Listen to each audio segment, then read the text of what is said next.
off a copy of Dead Gone for your Legacy deck. Yeah, Dead Gone is a card that has seen play on occasion in Legacy. Not really so much in Modern, but the fact that it can bounce a Merit Lodge is pretty cool. And it can't even get hit by a Chalice of the Void either. It's pretty big during Deathrite Shaman Legacy. Yeah. Players underway here. Here's that Nurturing Peatland for David Long, and he's going to cast the Thoughtseize off it. So he'll be at 17 after resolution of this. Taking a look at Ingram's hand, Tropical Island, Wasteland, Daze, Ponder, Delver, Tarmogoyf, Abrupt Decay. Now, this is going to completely depend on what is in Dave Long's hand, what he takes here. So even though we can't see his hand, we'll get a little bit more information on what's in his hand based on what he takes. The standouts to me are Delver of Secrets, which he does take because it provides the most pressure for the least amount of mana. And then my other pick was going to be Daze, just because it can disrupt your turn 2 Dark Confidant if that's what he has. Tropical Island Ponder will be the turn 1 for Ingram here with that Delver in the discard pile already. See what he can find with the Ponder. It's going to be a shuffle. Yeah, a couple lands there. He doesn't really need a whole lot of mana. Probably going to deploy a Tarmogoyf next turn with Daze backup. So that's going to be his game plan for now. Though the longer he waits to keep that Wasteland untapped, the more likely it is that Dave can do some cool shenanigans that involve putting a Dark Depths and a Vampire Hexmage on the battlefield quickly. Ingram draws off the Ponder and passes, and we'll see how much damage Long can do. Playing into a known Daze here. He also knows about a Wasteland. Yeah, the Wasteland is going to be the key part of this 4-color Delver hand. You got to figure if Long were able to take it, the Thoughtseize would probably be going that way. Yeah, and that's one of the reasons why these Golgari Depths have played main deck Pithing Needle in the past, though I do believe Long is not playing any in his main deck. And he's actually playing 3 main deck Wastelands of his own, so that's kind of how he counterplays against Wasteland. Sure. I think that's just going to mean that if you know deck lists, you need to main phase Wasteland on those combo lands more often than not, just because if Long gets a chance to Wasteland target your Wasteland, if you activate it, then he can make a 20/20 in response, and then you're just dead. So Long is going to sacrifice a Verdant Catacombs to 16, cast another Thoughtseize, go get a look at a Dreadhorn Arcanist and a Polluted Delta added to the hand. Yeah, I'm not sure what you take here if you're Long. The Daze might not be a factor anymore. Abrupt Decay can kill Dark Confidant, but I don't think that Dark Confidant is the way you win this game. So I would probably buy myself a lot more time and get like the Tarmogoyf out of here. But, you know, it's all contextual. These discard spells, you know, they're playing a very specific role in Dave Long's Golgari Depths deck, and not only protection, but also just to buy you some time. Taking the Delver off the first Thoughtseize made it feel like Long probably has a slower hand. He's going to go for Tarmogoyf as a selection here, taking another threat, the one that hits the hardest, falling to 14 from the Thoughtseize. They go to 13 off the Peatland and cast Duress. Yeah, and this is no reason to daze this. If you're Ingram, the Duress is almost likely the hit anyway. And Daze is the take. All right, Ingram's going to get to untap here and play Dreadhorde Arcanist and see if he can gain some much-needed card advantage, find some disruption here. But he could play it a little slowly and just go Wasteland Pass and just wait for those important lands to come up. But I think he has one more turn of a window to resolve a threat here with that Arcanist. And once he gets that going, if he has a Wasteland on the battlefield, he's basically taking the initiative and forces Dave Long to react first. So Ingram's going to sacrifice Polluted Delta, goes to 19, cast Dreadhorde Arcanist off of the wonderful mana base of Tropical Island Badlands. People are lining up to play this mana base. Honestly, it's not as bad as you think. I've played worse mana bases when I was playing. It was basically Esper Deathblade, but it had green in it. Like I had main deck Abrupt Decay, and that was a mana base only a mother could love. Deathrite Shaman made things a little bit easier back then. Yeah. Thespian Stage is a land for turn, and Sylvan Scrying will be cast for Long. Looks probably going to get Dark Depths here, which he does. Now, Ingram's going to get to play a Wasteland, and now he has to decide if he wants to go ahead and main phase it and run into crop rotation, or kind of hold on to it and wait to see if David goes for the activation. Dave's super heads-up player, though. He's not going to walk into it. So this is basically just who blinks first at that point. Ingram was going to attack with Arcanist. He's going to use that to cast Ponder from the graveyard. His draw for turn was Force of Will, so some pressure to just find a blue card. Yeah, it looks like he did find a blue card on top with another Ponder. My guess is he's not going to cast it. He's just going to go Wasteland Pass, have Force of Will at the ready to stop a potential Vampire Hex Mage or something like that. And maybe go ahead and just Wasteland on the Thespian stage so you don't get hit with a Wasteland yourself to start that reactive chain. The Ponder was kept. Arcanist knocks along to 12.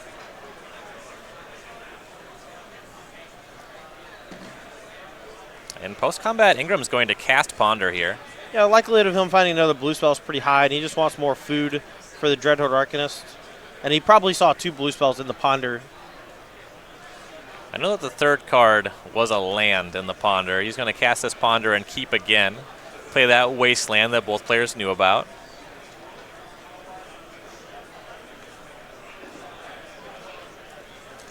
He's thinking about if he wants to main phase that. He does not. He will pass to Long.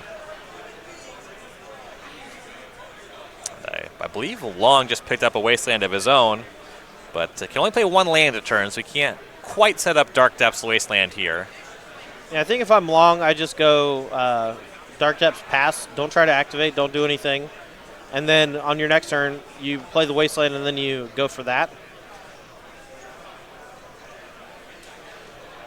Long's a player that we see in the legacy seat of a lot of these team opens, a very deliberate player. And almost always comes out of it with the right line. His top 8 conversion is just absurd. He was going to play Wasteland, so he's still got the Dark Depths in hand. If he has a crop rotation in hand, this could be an insane play. Because at this juncture, Ingram is pretty much just sweating a 2020 next turn because the Wasteland, targeting Wasteland will start the chain, and then when Ingram fires off his Wasteland, Long can then activate the Thespian stage targeting the Dark Depths. Ingram will start his turn with an attack with the Arcanist, once again casting a Ponder from the graveyard. Unfortunately, Abrupt Decay, while it can't be countered, doesn't do anything to the indestructible 2020 token from Dark Depths. Here's a shuffle off the Ponder.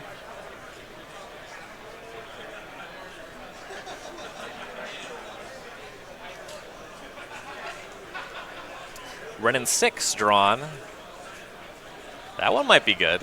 Yeah, actually, this is insane. So Ingram here, I think, should go ahead and Wasteland targeting Thespian stage, then play Renin 6, get back the Wasteland, play it, and say go. He has a Force Will to play around crop rotation, and he has a Wasteland at the ready afterwards. Wasteland targeting Thespian stage. And this is kind of why I wanted Long to play the Dark Depths first, because now he can't actually threaten making the 2020 in response to the Wasteland. And I think he's in a bit of trouble now. So that Wasteland was just good. Renin 6 is cast. Ingram picks up the Wasteland and plays it again. And he'll pass turn back to Long.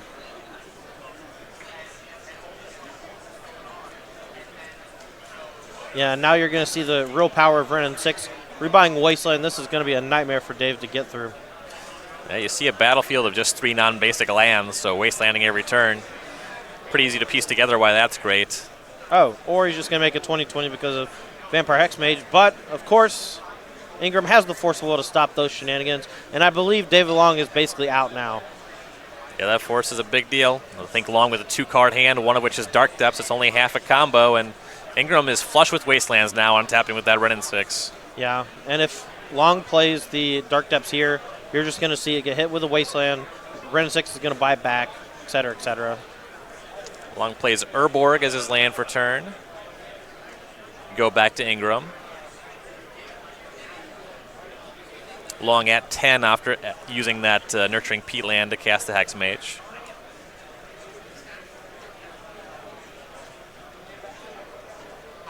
Arcanist not the fastest clock, but it does not need to be when you're Wastelanding every turn. Oh, yeah, for sure. The Delver decks that play Renin 6 and Dreadhorde Arcanist slowed down quite a bit, but they also just have a significantly better late game than they used to have. Wasteland targeting Wasteland for Ingram.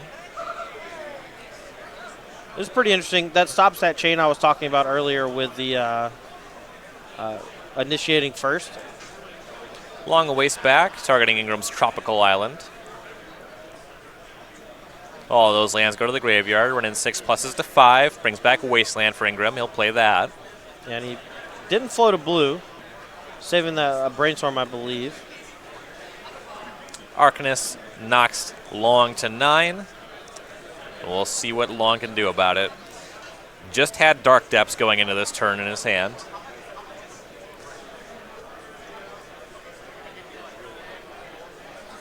He'll sacrifice Nurturing Peatland to draw a card.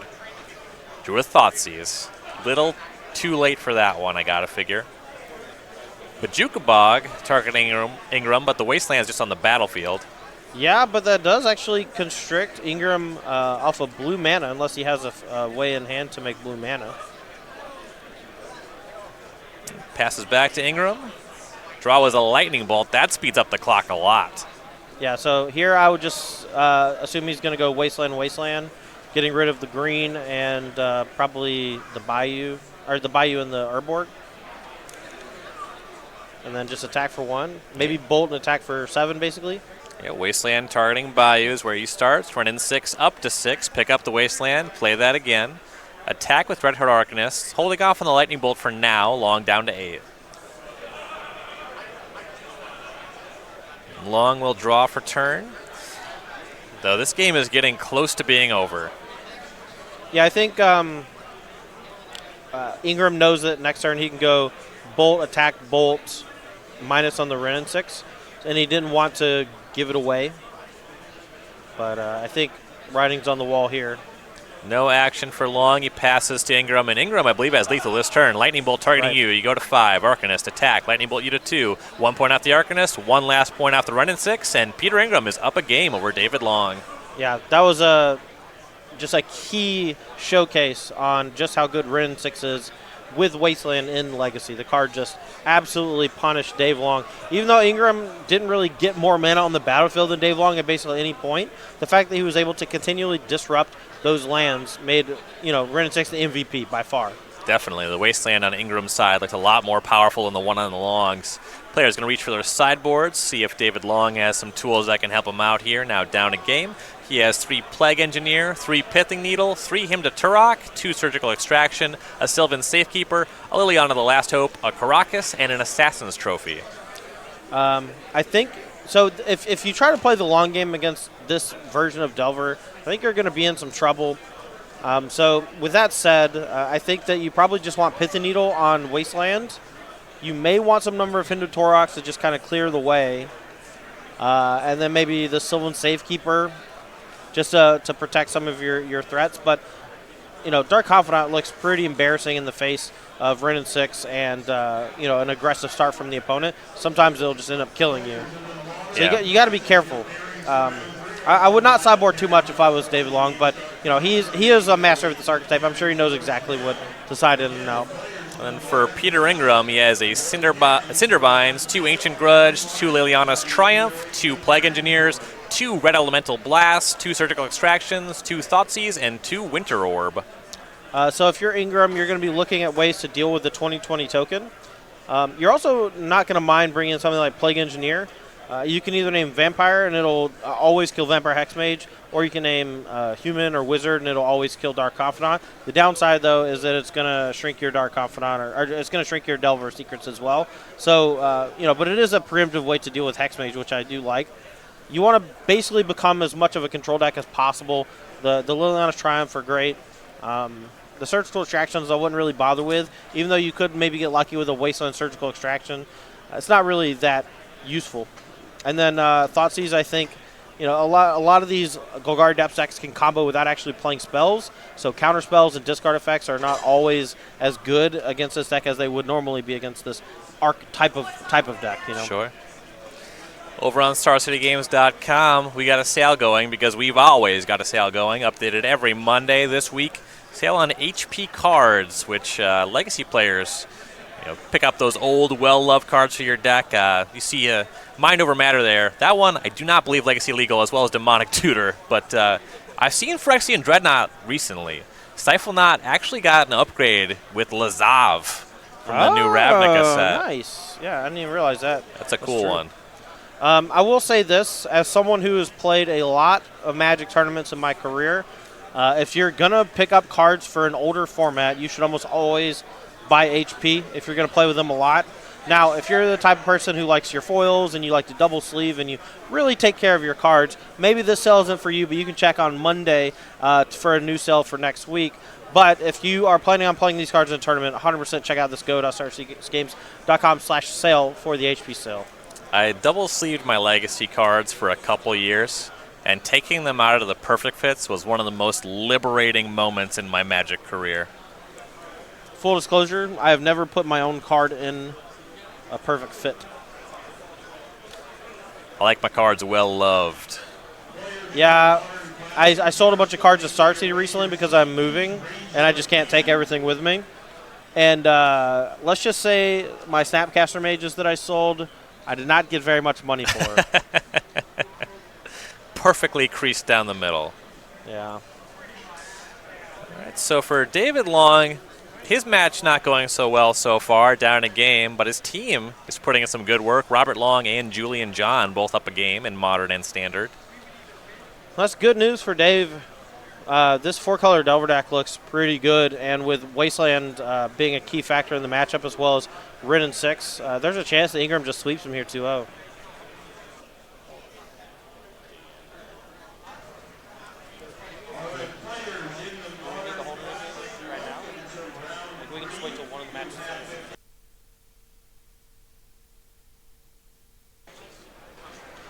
All right, both players shuffling up here, trying to figure out how sideboarding, I think, for the Azorius v. Is It Phoenix matchup. If you're going to play a deck like Azorius Control, you got to have a sideboard plan ready for a deck as popular as Is It Phoenix. I think I spotted Soorani playing this matchup a couple, 3 times already this weekend. That one's looking to be a popular one going into the Mythic Championship.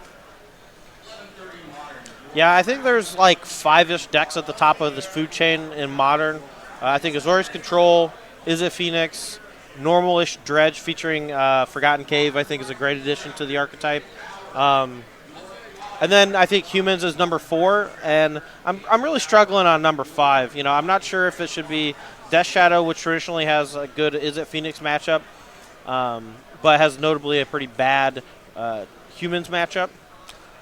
You know, there's a couple of archetypes kind of on the fringe. I guess there's 4 that are in major contention for good, I would say, good picks for the Mythic Invitational. Sure. Or Mythic Championship. I think that Eldrazi Temple Strategies as an overarching archetype is a really strong consideration if I was preparing for the event.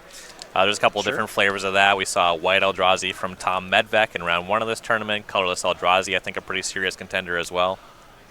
Now that Relic of Progenitus is good again, you know, there's a chance that with the London Mulligan, just actual mono green Tron might be good as well. I think that you know, Azorius Control kind of beats up on it a little bit, just because you have so many ways to disrupt the lands, and you know they no longer have Ayavugan to win the late game with an Emrakul, the Aeon's Torn. That's been a couple years now. Oh, I know.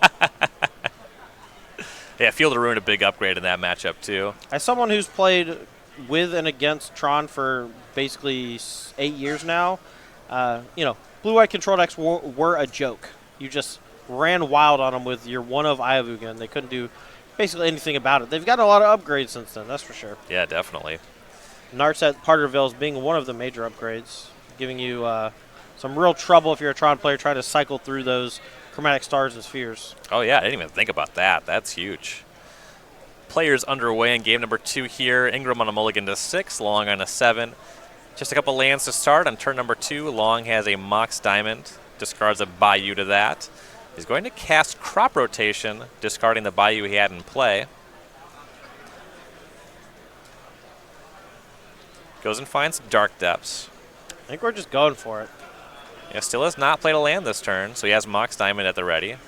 Yeah, and if Ingram doesn't have Force Will or some piece of disruption here, a Vampire Hexmage might just make a 20-20 here on turn 2 and close the game. And you got to figure if there's a Force of Will, Crop Rotation's a juicy target for that. Urborg's the land for turn. Here's Vampire Hexmage. Does that resolve? Ingram does have Force of Will, though. It's Force pitching Force, so go to 19 and check the Hexmage for now.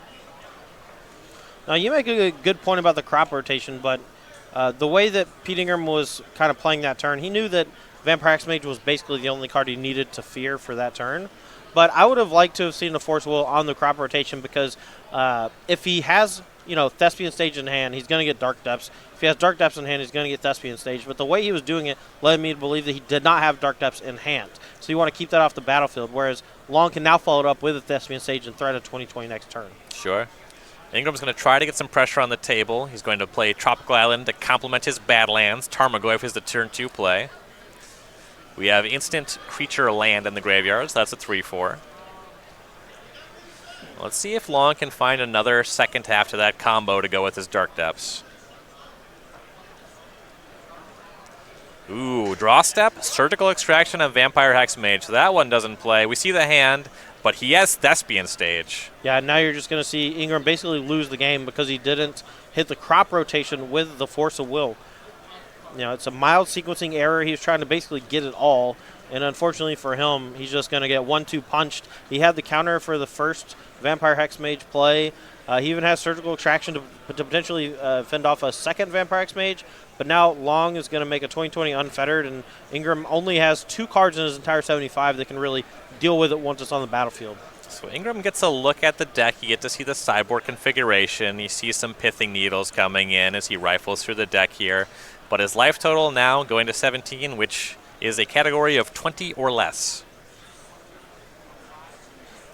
Now, Long can play around a 4 of Wasteland, or he can play around a 2 of Liliana's Triumph. And my guess, he's going to play around the 4 of Wasteland. And he's just going to go ahead and make that 2020 this turn. Yeah, there you see Thespian Stage. Goes ahead, main phase, makes the Merit Lage. Ingram's not dead yet. He can have the Liliana's Triumph. He can also find a Triumph if he feels like a Ponder or Brainstorm and has another land. Draws for turn. Looks like Preordain was picked up. I don't think there's a 1-card shot that can do it, and it doesn't look like he has a land in hand. So 2 cards scryed to the bottom. Draws a Wasteland. Long played around that one. The 2020 is already on the battlefield, and Ingram's got to pick him up. We're going to game 3. Yeah, really well played by Dave Long. That was a great sequence where he basically had Ingram beat unless he had exactly Force of Will plus Wasteland. Or I guess Force of Will plus Liliana's Triumph. I'm curious to see if either player goes back to the drawing board here. Looks like Ingram is considering bringing a couple cards back in. Might just be posturing, like siding in a couple and then siding out the same cards. Looks like Long stuck with his configuration here for game number 3. I'm really liking this metagame selection for David Long. We saw Bob Huang also playing Golgari Depths this weekend. It's just a really fast combo that mostly plays with lands. You don't cast that many spells that can be countered, and you're picking out a nice spot against these slower blue decks. David Long is a player we see with a ton of success in the Legacy format here on the SCG Tour. Last year, 9 open plays, 3 top 8s. That's a 33% convergence there. That's pretty incredible. Yeah, and for someone who basically only plays the Legacy, he comes out to the Team Opens, he comes out to the Legacy Opens. The man really likes Legacy, which is weird because he doesn't cast Brainstorm very much. Right, yeah, he's mostly into the lands strategies when we see him playing here over the course of his 11 career top 8s. No wins yet, though. Yeah, I know that he got second behind Austin Collins just a few months ago when Collins won a Legacy Open with the Izzet Delver featuring Terramander. Unfortunately, Long not able to clinch that one, but he might have a win this weekend if his team keeps up doing what they're doing right now. Yeah, that was in this very building. No, that was Syracuse, wasn't it? Nah, I remember I was down here in Philly, and I saw Austin Collins waiting for the player interview, and his exact statement was, when I won one of these, I thought I would be happier.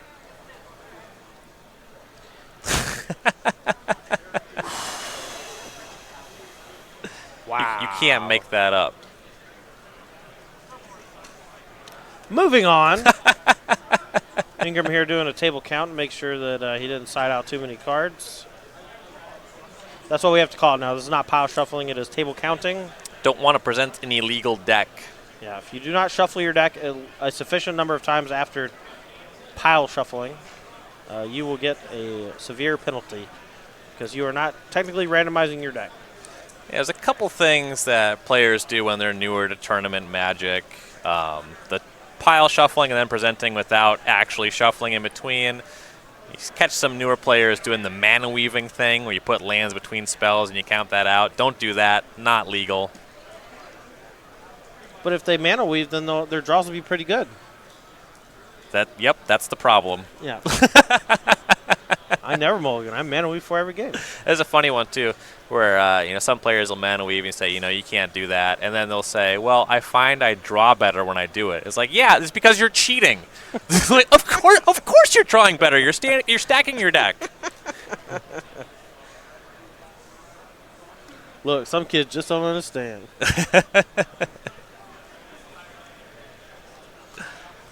All right. I believe Dave Long did some last-minute changes to his deck. Decided maybe he wanted to go a different configuration here for Game 3 on the draw. Yeah, I'm not the hugest fan of Dark Confidant in this particular matchup, though it is quite good against the combo decks because you get to hit them with a couple discard spells, stick a Dark Confidant, and kind of ride that to victory, hitting more discard spells or finding your combo pieces. But when you're playing against a deck that can apply a lot of pressure via Tarmogoyf or Delver of Secrets, cards like Dark Confidant lose a lot of their inherent value. Dark Confidant, yeah, pretty weak against Renan 6.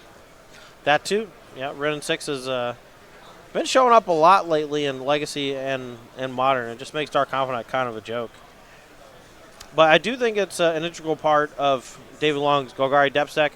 But, we've seen it kind of fall off the map in Legacy or in Modern with Jund decks. I know that Emma Handy wrote an article about Jund recently without Dark Confidant.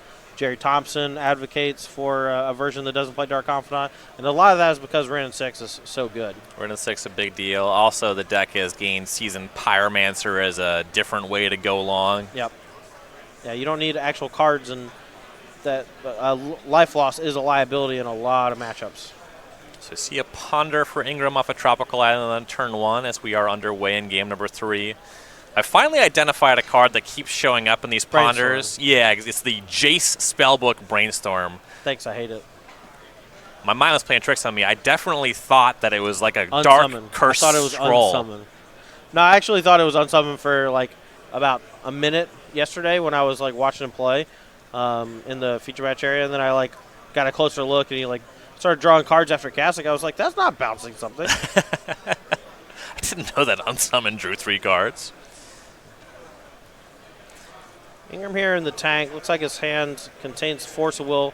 Might be thinking about whether to keep a blue card on top or not. I saw Tarmogoyf in there as well. He may want to deploy that as a threat on turn 2, so considering keeping that too. He does keep on the Ponder. Draws Tarmogoyf and passes turn.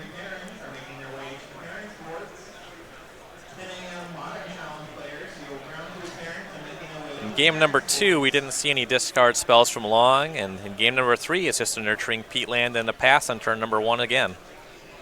And if you're Ingram, you really got to start applying some pressure here. I would lean on Tarmogoyf over Renan 6 just because it clocks pretty hard on David, and you don't have a land in the graveyard yet to get back. Tropical Island Badlands assembled. I'm going to start calling this Legacy Tron. Renan 6, turn 2 play for Pete Ingram. Yeah, Ingram disagrees, and that's fine. Renan 6 getting up to ultimate status quickly could potentially lock David Long out of the game. A single Spell Pierce or something like that with Retrace can be quite problematic in some scenarios for Long. So Renan 6 is at 4. There weren't any fetch lands to pick up. Ingram will pass. David Long now has 2 Nurturing Peatlands. He's going to fall to 18. Cast Abrupt Decay on Renan 6, so that's pretty significant. Now, it's possible that Ingram also kind of expected the Abrupt Decay and led with Renan 6 because if it dies, that just means the Tarmogoyf gets bigger and can close the game more quickly. So, get kind of a look at Ingram's hand here as a Force of Will and Abrupt Decay of his own, that Tarmogoyf he kept off the Ponder. He's going through some configurations in his head. He wants to play the Tarmogoyf, but he was thinking about maybe casting Brainstorm before the Tarmogoyf. but that would require him to fetch a green source to cast the Tarmogoyf off of the Scalding Tarn, which you don't really want to do at this juncture, I don't think. So here's Tarmogoyf Scalding Tarn is the turn. The Tarn represents the 4th power for the Tarmogoyf, currently instant sorcery planeswalker in graveyards. Now, interesting for Long here is he does have 2 Nurturing Peatland as his only lands, which means he's going to be taking quite a bit of damage here from his own stuff. Thespian Stage is land number 3. Cast Pithing Needle. You don't see a response for Ingram, though I'm not sure that you're going to see Long name Scalding Tarn, and in fact, he does name Wasteland. Yeah, the Wasteland's a pretty easy name here. It's one of the easiest ways for Ingram to interact with your various combo pieces. But on top of that, if you name Scalding Tarn, yeah, you Stone Run him, but there's a chance that Ingram actually just has more normal lands in hand. Yeah, and I just want to compliment Long for not getting caught up in just trying to get him. This isn't a matchup that's about attrition like that. The Scalding Tarn's not really a factor here.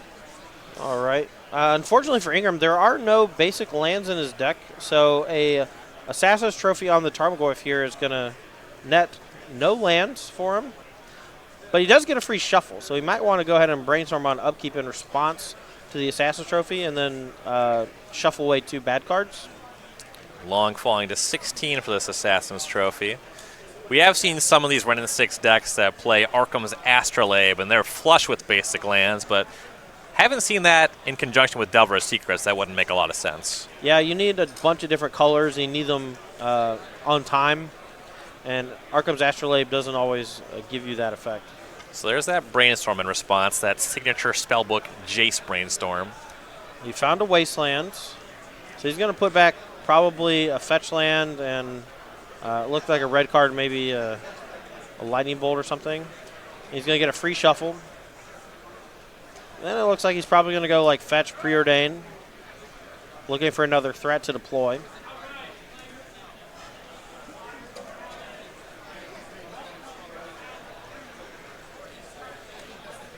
One thing about Legacy, sometimes it's hard to kind of keep track of what's going on exactly because a lot of the game is played from hand and not necessarily on the battlefield, whereas Standard is almost exactly the opposite of that, where almost all the game is played on the battlefield and very little from the hand. The abilities on individual lands also a huge factor in Legacy. The creature is less important. Wow. Okay, so Ingram actually goes for a Force Will on the Assassin's Trophy to make sure that he has enough power to actually close the game, and he can still shuffle away the top 2 if he so chooses with the Scalding Tarn. And now the Tarmogoyf's actually going to be at least a 4/5 if the Scalding Tarn does crack here. So Force Will puts him to 19. You saw him do some quick math on his fingers there, figuring out how fast his clock is. Remember, Long is on 16 and still has those 2 Nurturing Peat lands. That's how he's casting spells. Now he's going to fetch up a land here, and he also has Wasteland in hand. So he can go Wasteland, and I believe the last card's Ancient Grudge, and he can Grudge the Needle and have Wasteland at the ready for a combo, and he's going to start chunking in here for 5 if he main phases the Ancient Grudge on the Needle. Oh yeah, get that artifact in the graveyard. Yeah.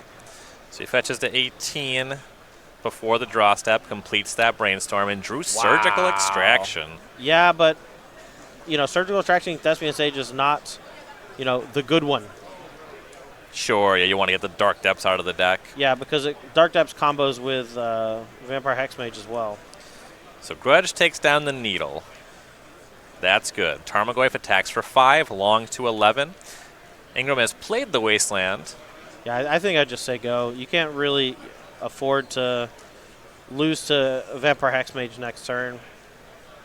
I don't think. Ingram here, really heads-up player.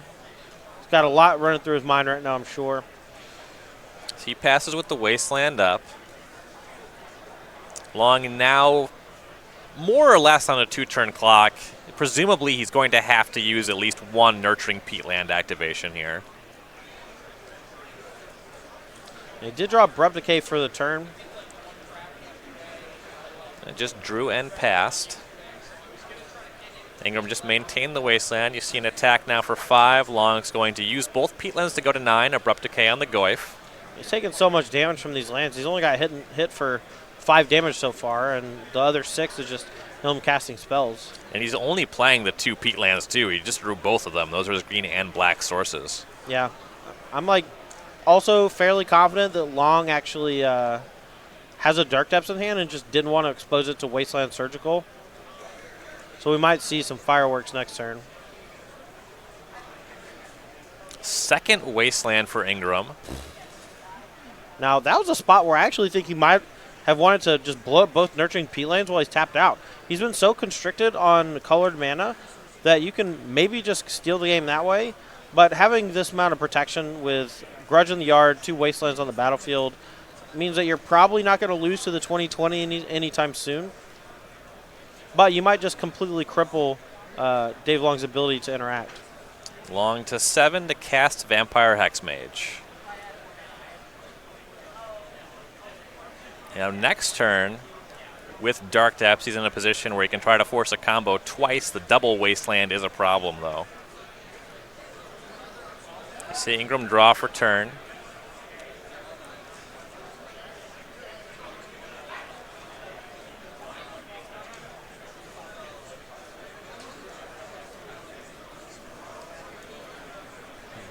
This is a pretty interesting match here between these two juggernauts of the SCG Tour.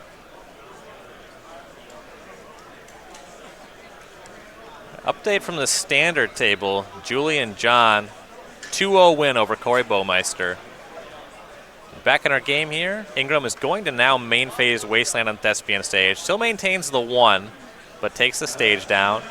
We'll see if he wants to fire off that Surgical Extraction. He does on the draw step. Surgical targeting Thespian stage. It's a little bit interesting considering that the Hexmage is already on the table. That's fair. Now, Long actually could do something a little interesting here.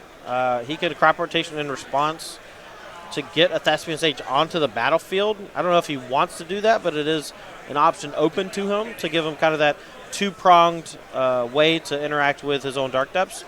Decides to just let it slide. Has Dark Depths in hand. And a second Vampire Hexmage.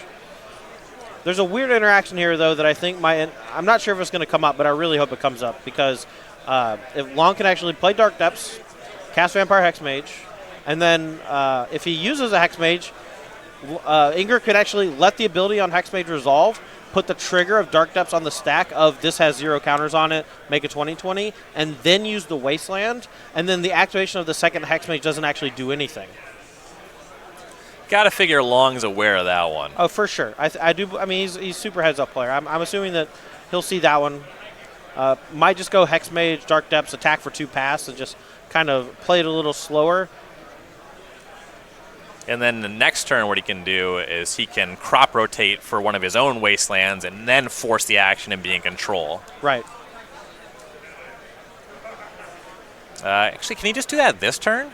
He just crop rotate for Wasteland and then with the 1 Hexmage can beat the Wasteland? Yeah. No, that actually plays too.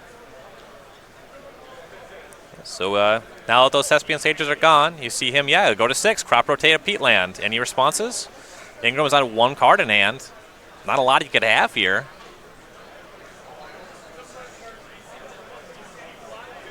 Now, I don't think it was maybe the right play, but you have to think to yourself if you're Ingram, maybe I should have popped both Nurturing Peatlands long ago. Dave Long's been so restricted on colored mana sources here, and you would have taken away his ability to cast Vampire Hexmage. But it's so dangerous to do that against this Golgari Depths deck, and sometimes there's no real one right answer. Mm-hmm. You can only find the avenue of success, 4 turns down the line. Yeah, it is a tough one to navigate for sure. So you see Wasteland show up for Long. He still has a second crop rotation in hand. He's thinking about if he wants to play Dark Depths here. He does.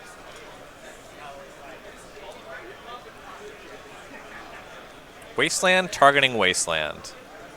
And this starts the chain of events. It's going to lead to Long getting a 20/20 because Ingram, if he targets the Dark Depths, the Hexmage is going to target Dark Depths and make a 20/20. And then it's going to be on whether or not Ingram is able to peel Liliana's Triumph. Long could potentially play around that if he assumes that the card that Ingram has in hand is not Black Source or Triumph. He can crop rotate for another Wasteland and just hit that Badlands right now. You see a response on the Wasteland. I believe it was targeting the other nurturing peatland. So this will be the time for Long to respond with crop rotation. That's his only green source and a land being hit.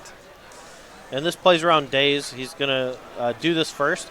And then with the Wasteland on the stack, I think he's going to do what you said. Crop rotate for another Wasteland, pop off the Badlands, and then cut Ingram entirely off of his ability to interact with this Merit Lodge 2020. Yeah, so Merit Lodge has arrived. We see Long crop rotating for Wasteland here, falling to 5 for it. Get that Jerry T on there, that's right. We don't get to see Jerry T's mean mug on camera enough these days, so whenever Merit Lodge comes to play, we got to get some PT in there. And there's Wasteland and Badlands. And that's it. Oh, a Ponder. Force of Will, Thoughtseize is land, that's a shuffle. That's a shuffling. Yeah, that's the look of Ingram where he knows he has 0 outs, and he's just like, well, I got to cast my Ponder. Counterspell, discard spell. You better believe that's a shuffling. Ingram's picking him up, though. David Long, 2-1, and Julian John winning on the standard seat. Long John advances to 9-1-1.